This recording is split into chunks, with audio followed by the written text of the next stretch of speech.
အားလုံးပဲမင်္ဂလာပါကောင်းဟိန်းဆိုဆိုတဲ့ page ကနေပြန်ပြီးတော့ကြိုဆိုပါရစေကျွန်တော်နာမည်ကောင်းဟိန်းဆိုပါကျွန်တော်ကတော့စီးပွားရေးလုပ်ငန်းကြီးတွေရဲ့မဟာဗျူဟာနဲ့စီမံခန့်ခွဲမှုဆိုင်ရာတွေကိုအကြံပေးနေတဲ့ consultant တယောက်ဖြစ်တဲ့အပြင်စီမံခန့်ခွဲမှုနဲ့ management ဆိုင်ရာเนาะသင်တန်းတွေကိုပို့ချပေးနေတဲ့ trainer တူလည်းဖြစ်ပါတယ်เนาะကျွန်တော်ရဲ့ page ကနေပြီးတော့သင်တို့ရဲ့လုပ်ငန်းတွေကိုချဲ့ထွင်ဖို့လိုအပ်တဲ့စဉ်းစားရမယ့်မဟာဗျူဟာများကိုအပိုင်းဆက်မျှဝေပေးခဲ့တာဒါအခုဆိုရင်အပိုင်း9ကိုရောက်ရှိလာခဲ့ပြီဖြစ်ပါတယ်အဲ့တော့ရှေ့မှာလည်းစီးပွားချဲ့ထွင်ဖို့လိုအပ်တဲ့နီးလန်းတွေကိုမဟာဗျူဟာတွေကိုတော့ကျွန်တော်မျှဝေပေးခဲ့တာတကယ်လို့မကြည့်ရှုရသေးရင်ပြန်ပြီးတော့လက်လာကြည့်ရှုနိုင်ပါတယ်ဟုတ်ပြီအဲ့တော့ဒီတစ်ခါမှာတော့ကျွန်တော်တို့အပိုင်း9မှာဘာအကြောင်းကိုလက်လာမလဲဆိုရင်စီးပွားရေးကိုချဲ့ထွင်မဲ့เนาะကျွန်တော်တို့ကဘာကျော်နောက်ထပ်မဟာဗျူဟာတစ်ခုဖြစ်တဲ့ franchising အကြောင်းပဲဖြစ်ပါတယ်โอเคတော့franchise လုပ်တယ်ဒါကျွန်တော်တို့စီးပွားရေးလောကမှာလူတော်တော်များများကြားဘူးကြားတယ်เนาะစကားလုံးတစ်ခုလည်းဖြစ်ပါတယ်အဲ့တော့ franchise ဒီသင်ရဲ့လုပ်ငန်းကိုချဲ့ထွင်ဖို့အတွက်နောက်ထပ် idea တစ်ခုလည်းဖြစ်ပါတယ်ဒါပေမဲ့ဒီ franchise လုပ်ငန်းဒီเนาะသင်ရဲ့လုပ်ငန်းကြီးထွားလာတဲ့အချိန်မှာเนาะကျွန်တော်ကြီးထွားလာတဲ့အချိန်မှာနာမည်ရလာတဲ့အချိန်မှာပြန်လဲပြီးတော့စီးပွားချဲ့ထွင်ဖို့လုပ်နိုင်တဲ့နီလန်ကောင်းတစ်ခုလည်းဖြစ်ပါတယ်။ Okay ဒါဆိုရင် franchise လုပ်တယ်ဆိုတာဘာလဲเนาะ franchise လုပ်တယ်ဆိုတာဘာလဲဆိုရင်ကျွန်တော်တို့ဒီမှာဒါလေးကိုမပြောခင်မှာကျွန်တော်တို့ကဘာကျော် franchise လုပ်ထားတဲ့เนาะကျွန်တော်တို့စားတောက်ကုန်လုပ်ငန်းတွေနဲ့เนาะနာမည်ကြီး brand တွေအကြောင်းကိုကျွန်တော်တို့အရင်ကြည့်အောင်ပါ။ Okay အဲ့တော့ဒီမှာဆိုရင်ကျွန်တော်တို့ကြည့်ပါဦးဒီမှာကဘာကျော် franchise လုပ်ထားတဲ့စီးပွားရေးလုပ်ငန်းတွေအကြောင်းကိုဖော်ပြထားပါတယ်။အဲ့တော့ကျွန်တော်တို့သိမယ်ဆိုရင်ကျွန်တော် KFC ကိုသိပါတယ်เนาะ KFC ရှိတယ်။နောက်တစ်ခါကျွန်တော် McDonald ကိုကျွန်တော်တို့သိလိမ့်မယ်။ကျွန်တော်မြန်မာပြည်မှာတော့လာပြီးတော့မဖွင့်သေးဘူးဒါပေမဲ့ကဘာကျော်ဆိုင်ဖြစ်ပါတယ်เนาะနောက်တစ်ခါကျွန်တော် Burger King ကျွန်တော်ကြားဘူးအောင်ကြားဘူးလိမ့်မယ်ဟုတ်ပြီအဲ့တော့ KFC ဆိုရင်เนาะကျွန်တော်နိုင်ငံအနှံ့เนาะနိုင်ငံတော်တော်များများပါနိုင်ငံယာနဲ့ချီပြီးတော့ KFC ဆိုင်ခွဲတွေရှိတယ်ဒါအပြင် KFC ဒီအခုကျွန်တော်မြန်မာပြည်မှာဆိုတဲ့မြို့နယ်တိုင်းတော်တော်များများပါ KFC စပြီးတော့ရှိလာခဲ့ပြီအဲ့တော့ KFC လုပ်ငန်းစုကြီးကเนาะသူရှိသမျှကဘာပေါ်မှာရှိသမျှဆိုင်အားလုံးကို KFC လုပ်ငန်းစုကြီးကပိုင်ဆိုင်တာမျိုးတော့မဟုတ်ဘူးသူဒီလုပ်ငန်းတွေကို franchise အနေနဲ့ချဲ့ထွင်ခဲ့တာမျိုးဖြစ်တယ်ဟုတ်ပြီနော်။ Okay အဲ့တော့ဘယ်လိုမျိုးလဲဥပမာထားပါတော့ကျွန်တော်က KFC ကိုကျွန်တော်ရဲ့နေမီမှာလိုချင်တယ်ဆိုရင်ကျွန်တော် KFC ကိုရှောက်လွှာတင်ရမယ်ကျွန်တော်မှာဆိုင်ငန်းအကျယ်ဝင်ဘယ်လောက်ရှိပါတယ်လူဘယ်လောက်စီကားတဲ့နေရာရှိပါတယ်ဒါပြင်ကျွန်တော်က initial fees တစ်ခုပေးရတယ်အဲ့တော့အဲ့လိုပေးလိုက်လို့အဲ့ဒီဘက်က approve ပြန်ကြပြီဆိုရင်ကျွန်တော်က KFC ဆိုတဲ့နာမည်ကိုသုံးခွင့်ရတယ် KFC ကြက်ကြော်တဲ့ niche နဲ့ကိုကျွန်တော်ရတယ်ဒါပြင် KFC ကြက်ကြော်ဖို့အတွက်ကြက်သားနဲ့เนาะကျွန်တော်တို့ secret recipe လို့ခေါ်တဲ့เนาะကျွန်တော်တို့လှို့ဝက်ဟင်းချက်နီးကြက်ကြော်နီးကိုလေကျွန်တော်တို့စီကိုတင်ပေးလိုက်လိမ့်မယ်နောက်တစ်ခါကြက်သားလိုမျိုး raw material เนาะကျွန်တော်စီးပွားရေးအတွက်လိုအပ်တဲ့ပစ္စည်းတွေဒါတွေကိုကျွန်တော်ရမယ်နောက်တစ်ခါ KFC ရဲ့အပြင်အစင် design တွေဒါတွေကိုရမယ်ဒါပြင်ကြက်ကြော်နီးကြက်ကြော်ကိုဘယ်လိုထိန်းသိမ်းရမလဲเนาะအစရှိတဲ့ niche တွေကိုလည်းကျွန်တော်ရမှာဖြစ်တယ်လို့เนาะ business လေပတ်တဲ့เนาะကျွန်တော် operation strategy တစ်ခုလုံးကိုလည်းကျွန်တော်ကရမှာဖြစ်ပါတယ်အဲ့တော့အဲ့ဒီအတွက်ကျွန်တော် KFC ကိုကနဦး initial fees လို့ခေါ်တဲ့เนาะကျွန်တော်တို့ဒါသူ့ရဲ့ brand name ကိုအသုံးပြုငှားရန်အသုံးပြုပေးရမှာဖြစ်တယ်လို့လစဉ်เนาะလစဉ်ရောင်းအားရဲ့เนาะကျွန်တော်တို့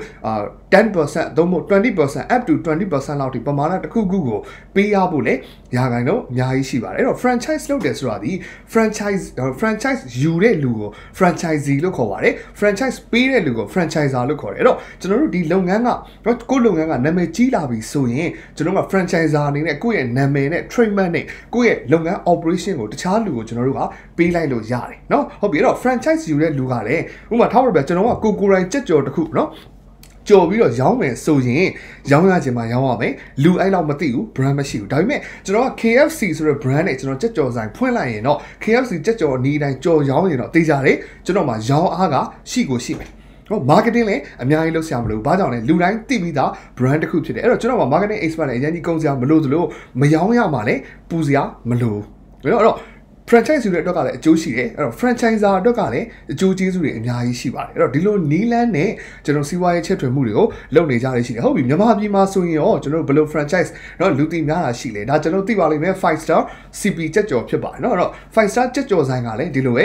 franchise ယူထားတဲ့နေရာအများပြားရှိတယ်အဲ့တော့သူ့ရဲ့ strategy ကြတော့တစ်မျိုးเนาะကျွန်တော်တို့စိုင်းနီးကနားကြီးတွေမလိုဘူး10ပေပတ်လည်နေရာတစ်ခုတော့သူ့ကိုပြပေးဖို့လိုတယ်ရှိဖို့လိုတယ်ပေါ့เนาะအဲ့တော့10ပေပတ်လည်နေရာတစ်ခုရှိဖို့လိုတယ်နောက်တစ်ခါလူအသွားလာဘယ်လောက်ရှိပါသလဲเนาะအဲ့တော့ဒါမျိုးကျွန်တော်တို့တင်ပြပေးဖို့လိုတယ်အဲ့ဒါတင်ပြပြီးပြီဆိုရင်ဒီဆိုင်ငန်းအပြင်အစင်ကိုလည်းသူတို့ကလာရောက်စောက်ပေးသလိုကြက်ကြော်ရမယ်နီးစနစ်အသားလုံးကြော်ရမယ်နီးစနစ်နောက်တစ်ခါအသားလုံးကြက်သားကုန်ချမ်းဒါတွေကိုပါเนาะကျွန်တော်တို့ support ပေးတာမျိုးတွေရှိပါတယ်အဲ့တော့ပြီးတော့မှလစဉ်ရောင်းရငွေတွေက percent အမြတ်ငွေအချိုးကျတစ်ခုကိုပြန်ပြီးတော့เนาะကျွန်တော်တို့ပေးဆက်ရတဲ့အနေအထားမျိုးရှိပါတယ်အဲ့တော့ဒါကြောင့်ကျွန်တော်တို့လူစီကားတွေရက်ွက်ဥမာကြောက်မြောင်းလိုမျိုးเนาะတာဝန်လိုမျိုးပါဆိုရင်လမ်းဘေးမှာဒီလိုယုံလေးတွေနဲ့ CP ကြက်ကြော်ဆိုင်တွေအများပြားရှိနေတာကိုကျွန်တော်တွေ့ရမှာဖြစ်ပါတယ်အဲ့တော့ဒါဒီပါလဲဆိုတော့လုပ်ငန်းကိုချင့်ထွင်တဲ့မဟာဗျူဟာတစ်ခုဖြစ်ပါတယ် franchising ပေါ့เนาะအဲ့တော့ကဘာတစ်ဝမ်းမှာလည်းအသုံးပြုနေကြတယ်ကုမ္ပဏီကြီးတွေကလည်းအသုံးပြုနေကြပါတယ်โอเคဟုတ်ပြီ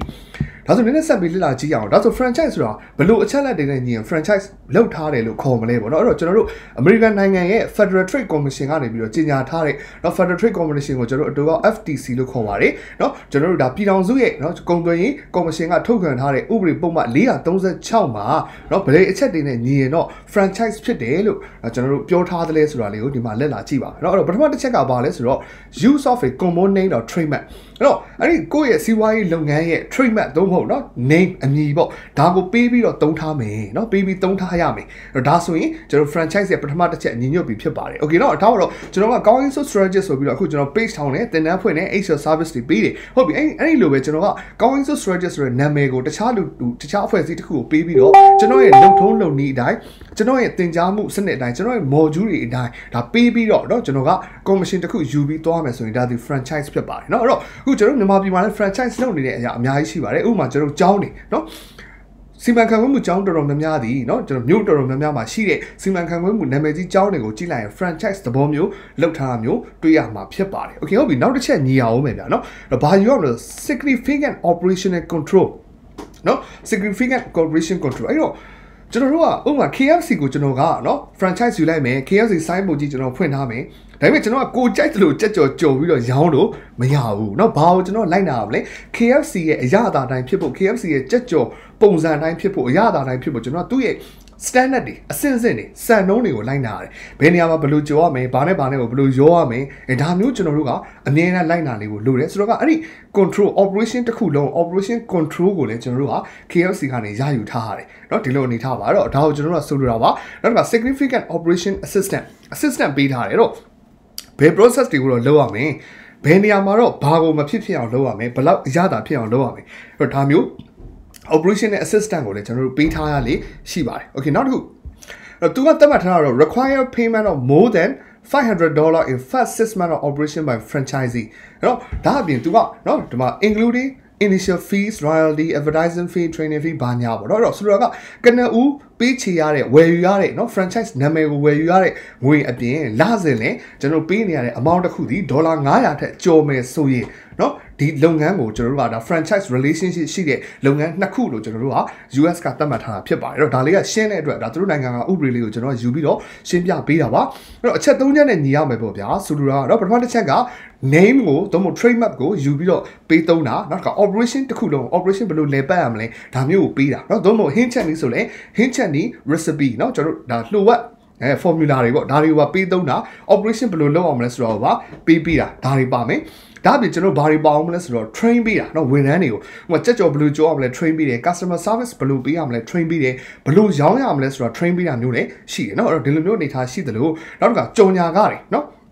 franchiser ကနေပြီးတော့ franchisee เนาะ franchise ယူတဲ့လုပ်ငန်းအတွက် budget ဘယ်လောက်ကြော်ညာပါဘာ event လုပ်ပါဘယ်လို marketing promotion လုပ်ပါဆိုပြီးတော့တပြိုင်နဲ့ supporting ပေးပြီးတော့နိုင်ငံနဲ့အဝှမ်းမှာလုပ်ကြတာမျိုးတွေလည်းရှိပါတယ် okay เนาะဒါဒီ franchise ရဲ့သဘောတရားပါအဲ့တော့ franchise ယူတဲ့လူကတော့လုပ်ငန်းကိုဘာပေးရတယ်လဲ initial ဝယ်ယူရတဲ့ cost တစ်ခုပေးရတယ်ဒါလုံးပေါင်းပေါ့ဗျာเนาะနည်းနည်းများလိမ့်မယ်ပြီးရင်လစဉ်เนาะကျွန်တော်တို့အမြတ်ငွေတွေကနေပြီးတော့ရာခိုင်နှုန်းတစ်ခုเนาะဒါတော့ company ကသတ်မှတ်ထားတဲ့ရာခိုင်နှုန်းဖြစ်မှာပေါ့ဗျာဒီရာခိုင်နှုန်းကျွန်တော်တို့ကပေးရလေးရှိတယ်အဲ့တော့ရေဘူးအဖြစ်ဒီအချက်၃ချက်နဲ့ညီရဆိုရင်အဲ့ဒီလုပ်ငန်းဒီ franchise relation ရှိတဲ့เนาะလုပ်ငန်းလို့ကျွန်တော်တို့ကပြောလို့ရပါတယ် okay ဟုတ်ပြီဒါဆိုရင်ကျွန်တော်တို့လုပ်ငန်းကို franchise လုပ်မယ်เนาะ franchise လုပ်မယ်ဆိုရင်ကျွန်တော်တို့ဘာတွေအားသာချက်ရှိတယ်လဲเนาะဒါကိုတစ်ချက်ကြည့်အောင်ပထမတစ်ချက်က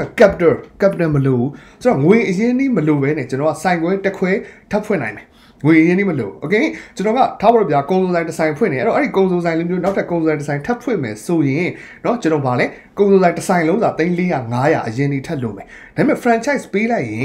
်အရင်နေ့မလို့ပဲねကျွန်တော်ဆိုင်ခွဲတစ်ခုဖြစ်ပြီးသားဖြစ်မယ်โอเคเนาะဥပမာထားပါတော့ကုံစုံဆိုင်လို့ပြောလိုက်ရင်ကျွန်တော်အခု GNG ရှိတယ် GNG ဒီကျွန်တော်တို့လက်လန်းမိတဲ့နေရာမှန်တမျှမှာအခုရှိနေပြီကျွန်တော်ရက်ကွက်ထဲမှာဆို2ဆိုင်3ဆိုင်ရှိတယ်เนาะ GNG ကအဲ့တော့ GNG ဒီဘာလို့တာလဲ franchise လုပ်ထားတယ်အဲ့တော့သူ့ရဲ့ niche နဲ့เนาะသူ့ရဲ့ operation system သူ့ရဲ့ software တွေเนาะနောက်ကသူ့ရဲ့နာမည်ကိုပေးသုံးထားတယ်เนาะအဲ့တော့ဒါစ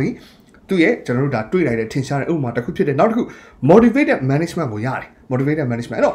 ့ကိုကဆိုင်ခွဲဖွင့်လိုက်ရင်เนาะကိုဆိုင်ခွဲလုံးဖွင့်ရင်ဆိုင်ခွဲ manager ခန့်ရမယ်ဒါပေမဲ့ဆိုင်ခွဲ manager ဒီဝန်ထမ်းပဲဖြစ်တယ်ဝန်ထမ်းဖြစ်တဲ့အတွက်သူဒီဝန်ထမ်းတစ်ယောက်ရဲ့အကောင်းဆုံး performance အထိပဲလုပ်နိုင်လိမ့်မယ်ဒါပေမဲ့ပိုင်ရှင်တစ်ယောက်ရဲ့စိတ်အားထက်သန်တဲ့လှုပ်ဆောင်မှုမျိုးတော့ရမှာမဟုတ်ဘူးဟုတ်နော်ဒါပေမဲ့ကိုယ့်ရဲ့လုပ်ငန်းကို franchise တွေနဲ့ခွဲပေးလိုက်ရင်တော့ကိုယ့်နာမည်ကြီးပါယူသုံးသွားတာအဲ့ဒီ business ကသူ့အပိုင်ဖြစ်တဲ့အတွက်သူ့မှာပိုင်ရှင်တက်ရှိတယ်ဟုတ်နော်အဲ့ဒီပိုင်ရှင်က motivated management ပဲပိုင်ရှင် owner အစစ်အမှန်ရဲ့စိတ်အားထက်သန်မှုနဲ့ဒီလုပ်ငန်းကိုလုပ်မယ်အဲ့တော့သူလုပ်လေကျွန်တော်တို့ရဲ့လုပ်ငန်းနာမည် brand ကလည်းပိုပြီးကြီးလေကျွန်တော်နောက်တစ် franchise တွေထပ်ပြီးတော့ပေးဖို့လမ်းပွင့်လေဖြစ်မယ်เนาะအဲ့တော့ဒါကိုကျွန်တော်ရနိုင်တယ်နောက်က speed of growth ဒါတော့ရှင်းပါတယ်ငွေအရင်ကြီးမလိုဘူးเนาะငွေအရင်ကြီးမလိုတဲ့အတွက်လုပ်ငန်းချဲ့ထွင်တာအရန်မြန်တယ်ဘာကြောင့် KFC ကเนาะကျွန်တော်နိုင်ငံမှာအခုတစ်နှစ်လောက်အတွင်းမှာဆိုင်နေအများကြီးဖြစ်သွားတယ်လေဘုံနဲ့တိုင်းကနေ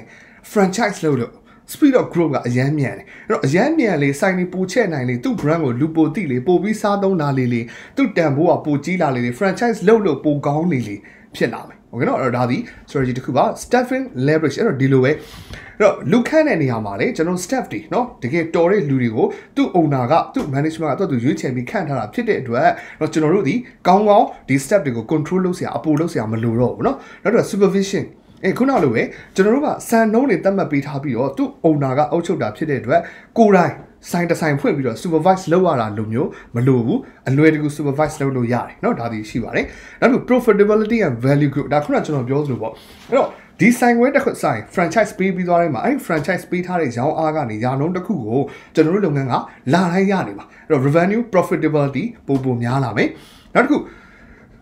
ကိုမှကျွန်တော်နာမည်နဲ့ကုန်စုံဆိုင်တစ်ဆိုင်ရှိမယ်အဲ့တော့ franchise ပေးလိုက်တဲ့နှစ်ဆိုင်ဖြစ်သွားတယ်ဟုတ်ပြီအဲ့တော့ဒီလိုနှစ်ဆိုင်ဖြစ်သွားပြီဆိုရင်ကျွန်တော်လုပ်ငန်းတစ်ခုလုံးရဲ့တန်ဖိုးကလည်းပိုပြီးတော့ကြီးလာတယ် brand ကိုလူတွေကပိုသိလာတယ်เนาะအဲ့တော့ဒီအကျိုးကျေးဇူးတွေရတယ်နောက်တစ်ခု risk မရှိဘူးပေါ့ဗျာเนาะကိုယ်တိုင်ဆိုင်ဖွင့်တာနဲ့သူများကို franchise ပေးဖွင့်တာနဲ့ဆိုရင်တော့ risk ကကွာခြားတာပေါ့ဒါဒီအကျိုးကျေးဇူးတွေရှိပါတယ်နောက်တစ်ခု disadvantage ဘာတွေရှိမလဲเนาะကျွန်တော်တို့ social ပေါ့ဗျာအဲ့တော့ pre unit contribution အဲ့တော့ pre unit contribution မှာကျွန်တော်ဘယ်လိုပြောရမလဲဆိုတော့ကျွန်တော်တို့ဒီเนาะဆိုင်တစ်ဆိုင်ဖွင့်လိုက်လို့ထားပါတော့ဗျာအဲ့ဒီ franchise ဆိုင်ကတစ်လကိုရောင်းအား300ရှိတယ်ဆိုပါတော့ဟုတ်ပြီနော်အဲ့တော့ကိုတိုင်းဆိုင်တစ်ဆိုင်ဖွင့်ပြီးတော့ run ရင်တော့အဲ့ဒီရောင်းအား100လုံးဒီကျွန်တော်တို့လုပ်ငန်းကရမှာပေါ့နော်ဒါပဲဒီလိုရှိတယ်ဒါပေမဲ့ franchise ပေးလိုက်လို့ရှိရင်တော့100လုံးတော့ကျွန်တော်တို့ကမရတော့ဘူးဥပမာ 10% ဆို10သိန်းပဲရရင်ရတော့မယ်ဘယ်တော့ဆိုတော့ကကြိုတင်ပြီးတော့တတ်မှတ်ပြီးသားဖြစ်နေတယ်เนาะဒီလိုအနေထားမျိုးလေးတစ်ခုတော့ရှိတယ်နောက်တစ်ခု issue of control ဒါလေးတစ်ချက်ရှိတယ် franchise လုပ်တဲ့နေရာမှာအဲ့တော့ franchise လုပ်တဲ့နေရာမှာစံနှုန်းတတ်မှတ်ချက်တွေအတိုင်းမဖြစ်မနေလုပ်နိုင်ဖို့လိုတယ်ဟုတ်ပြီနော်ဥပမာထားပါတော့ဗျာစံနှုန်းတတ်မှတ်ချက်လို့ပြောလိုက်ကျွန်တော် 1KKO ဆိုင်ကိုနည်းနည်းထောက်ပြလို့ရတယ်အဲ့တော့တချို့ 1KKO ဆိုင်ကအရသာလေးနည်းနည်းကွာတယ်เนาะတချို့ဆိုင်ကနည်းနည်းလေးကွာတယ်ဆိုတော့ကgenerally အပြင်တော့အရသာအတူတူပဲဒါပေမဲ့တချို့ menu တွေမှာနည်းနည်းအရသာကွဲတာလေးရှိတယ်အကုန်လုံးကိုcontrol လုပ်ဖို့နည်းနည်းခက်ခဲတယ်ဆိုင်နေများလာတာပေါ့နော်ဟုတ်ပြီအဲ့တော့ KFC ဆိုလဲအဲ့လိုပဲစံနှုန်းအတိုင်းရဖို့အတွက်ဝန်ထမ်းတွေကိုအရန် train ရတယ်အရန်ကြီးကြပ်ရတယ် control ဒါတွေတစ်ချက်ရှိတယ်နော် okay နောက်တစ်ခု specter of litigation အဲ့တော့ litigation မှာကျွန်တော်တို့ကထားပါတော့ဥပဒေဆိုင်ရာလဲ franchise မှာရင်ဆိုင်ရတာလေးများတယ်အဲ့တော့သူတို့နိုင်ငံမှာကိုက franchise ယူတဲ့လူကနော် company မူရင်း company ကိုတရားပြန်ဆွဲတာတွေအများကြီးရှိတယ်အဲ့တော့ဘာကြောင့်လဲဆိုတော့အောင်မြင်ပြီးသား company တစ်ခုရဲ့နာမည်ကိုယူပြီးတော့ဆိုင်ဖွင့်လိုက်တိုင်းအောင်မြင်မယ်လို့ပြောလို့မရဘူး။အောင်မြင်မှုရာခိုင်နှုန်းတော့ပုံများတာပေါ့ဗျာ။เนาะအဲ့တော့ကိုယ့်အကူဒီနေ့ဆိုင်အသစ်ဖွင့်လာတဲ့အောင်မြင်ပြီးသား company တစ်ခုရဲ့ဆိုင်ကိုယူဖွင့်လာသည်ပို့ပြီးတော့အောင်မြင်နိုင်ခြေများတယ်။ဒါပေမဲ့မအောင်မြင်နိုင်ဘူးဆိုတဲ့ရာခိုင်နှုန်းလည်းရှိသေးတယ်။ဟုတ်ပြီနော်။အဲ့တော့ဒါပေမဲ့ franchise ယူတဲ့လက်ထက်စိတ်ထဲမှာကျတော့ဘာတွေးထားလဲဆိုတော့ okay ငါ KFC ကို franchise ယူလိုက်မယ်။ငါဒီမှာဖွင့်လိုက်ရင်တော့ငါဒီရောင်းရပြီတစ်လောက်ဘယ်လောက်မြတ်မှာပဲဒီလိုပဲတွေးတာပဲ။ဒါပေမဲ့တကယ်လည်းမရောင်းရတဲ့အချိန်မှာကျတော့ franchisee ကဘာတွေးလဲဟာဟိုက franchise ယူတဲ့ကောင်တွေကရောင်းရတယ်ငါကြမရောင်းရအောင်အဲ့တော့ငါ့ကိုတခုခုများ needs နဲ့မပေးပဲရှို့ထားတာလားအဲ့တော့ဒါမှမဟုတ်ဒီ company ကလိန်ညာတာလားဆိုပြီးတော့တရားပြန်ဆွဲတာမျိုးတွေတော့ရှိတယ်အဲ့တော့ဒီလိုအရှုပ်ထွေးမျိုးလေးတွေခုချိန်လေး American မှာကြုံနေရတော့မယ်အဲ့တော့ဒါမျိုးလေးတွေတော့ရှိပါတယ် okay နော်ဟုတ်ပြီအဲ့တော့ဒီလိုအကျိုးကျေးဇူးတွေရတယ်နောက်ဆုံးတစ်ခုကျွန်တော်ပြောချင်တာကတော့ဒီမဟာဗျူဟာကိုသုံးမယ် franchise လုပ်ပြီးတော့ကိုယ့်ရဲ့လုပ်ငန်းကိုချဲ့ထွင်မယ်ဆိုရင်အရင်ဦးဆုံးစဉ်းစားရမှာကကိုယ့်လုပ်ငန်းဒီ franchisable နော် franchise ပေးလို့ရနိုင်တဲ့လုပ်ငန်းအမျိုးအစားဖြစ်သလားဒါဒီတစ်ချက်နောက်တစ်ခု franchise ပေးလို့ရတဲ့အားသာချက်တစ်ခုခုရှိသလားဒါကိုစဉ်းစားဖို့လိုတယ်โอเคเนาะဥပမာ KFC ကဘာကြောင့် franchise ပေးနိုင်တယ်လဲဘာကြောင့် franchise ပေးနိုင်လဲဆိုရင်သူ့ရဲ့ချက်ကြော်နီးဒီ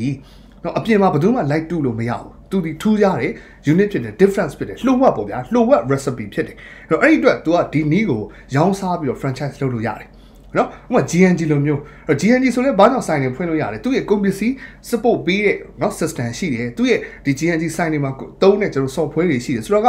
unit operation process တစ်ခုရှိတယ်ဟုတ်နော် operation ကို run တဲ့စနစ်တစ်ခုရှိတယ် okay ဒါဆိုရင်လည်းပေးလို့ရတယ်ဟုတ်ပြီနော်ဒါပေမဲ့နောက်တစ်ချက်ကိုယ့်ရဲ့လုပ်ငန်းကအရန်လူရန်တိသွားပြီလားနော်လူရန်တိရဲ့ brand အကြီးတစ်ခုဖြစ်လာပြီလားဒါဆိုရင် franchise ပေးလို့ရတယ်ထူးထူးခြားခြားထူးခြားမှုတစ်ခုမရှိရင်တောင်မှအရန်နာမည်ကြီးသွားရင် franchise ပေးလို့ရတယ်ဥပမာထားပါတော့ကိုယ်သပင်ညက်ဆိုင်လုပ်မယ်သပင်ညက်တာပဲဒီ niche နဲ့ပဲအရန်ကြီးမထူးခြားဘူးပေါ့နော်ထားပါတော့ဒါပေမဲ့တနိုင်ငံလုံးကသိတဲ့သပင်ညက်ဆိုင်ဆိုရင် franchise ပေးရတာလွယ်တယ်ဘာကြောင့်လဲဒီ brand ရဲ့တန်ဖိုးကြီးသွားတဲ့အတွက်ဒီ brand ကိုကျွန်တော်တို့ကသုံးလို့ရတယ်ဟုတ်ပြီနော်အဲ့တော့ဒီမဟာဗျူဟာကိုသုံးမယ်ဆိုရင်တော့ဒါတင့်အနေနဲ့ဒါကိုစဉ်းစားဖို့လိုတယ်ကိုယ်လုပ်ငန်းဒီ franchise ပဲ franchise လုပ်လို့ရသလားဟုတ်ပြီနော်ရနိုင်လားကို့မှာဘာအားသာချက်တွေရှိလဲဒါကိုကျွန်တော်တို့ကစဉ်းစားလို့ရပါတယ်အဲ့တော့သူ့ရဲ့အဓိကအကျိုးကျေးဇူးကတော့ငွေအရင်းအနှီးမလိုဘဲနဲ့နောက်ထပ်ကိုယ်နာမည်နဲ့ဆိုင်ဖွင့်နိုင်တာဖြစ်တယ်နော်ဒါအပြင်ခုနကကျွန်တော်ပြောဆိုကျွန်တော်တို့ဘာမှမလုပ်ဆရာမလိုဘဲနဲ့ last income တခုရနေလိမ့်မယ်